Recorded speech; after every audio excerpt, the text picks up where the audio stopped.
Pinimula ng Police Regional Office 5 sa pamumuno ni Police Brigadier General Nestor C. Babagay Jr., katuwang ang National Police Commission o NAPOLCOM sa ilalim ni Director Manuel L. Puntanal ang pagdiriwang ng 31st National Crime Prevention Week nitong Setyembre 1 taong kasalukuyan.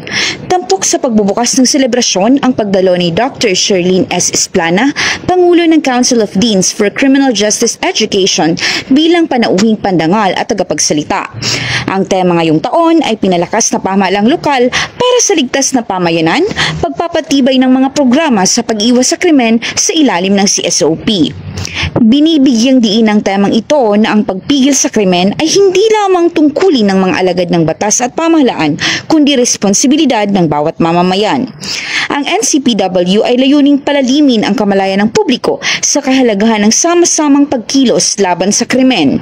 Sa pamamagitan ng mga seminar, forum at dialogo sa komunidad, hinihikayat ang pakikiisa ng bawat sektor upang makabuo ng ligtas, matatag at maayos na pamayanan. Ang lingguhang selebrasyon na tatagal hanggang ika-7 ng Setyembre alinsunod sa Presidential Proclamation No. 461 ay nagtatampok ng mga aktibidad na nagpapalakas sa papel ng lokal na pamahalaan at mamamayan sa pagpapanatili ng kaayusan. Sa kanyang mensahe, binigyang diin ni Police Brigadier General Babagay Jr. ang kahalagahan ng community and service-oriented policing bilang pundasyon ng operasyon ng Pro-5. Ang CSOP ay nakatuon sa pagtutulungan, pakikipag-ugnayan at pagkakaisa ng mga lokal na opisyal, kapulisan at mamamayan. Hindi lamang kami tagapagpatupad ng batas, kami rin ay katuwang sa pagbibigay ng serbisyo kasama ang lokal na pamahalaan para sa kapakanan ng bawat Bicolano, ani ni Police Brigadier General Babagay.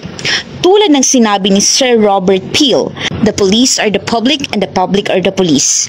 Isa itong paalala na tayo ay iisa sa layuning bumuo ng ligtas at maayos na komunidad.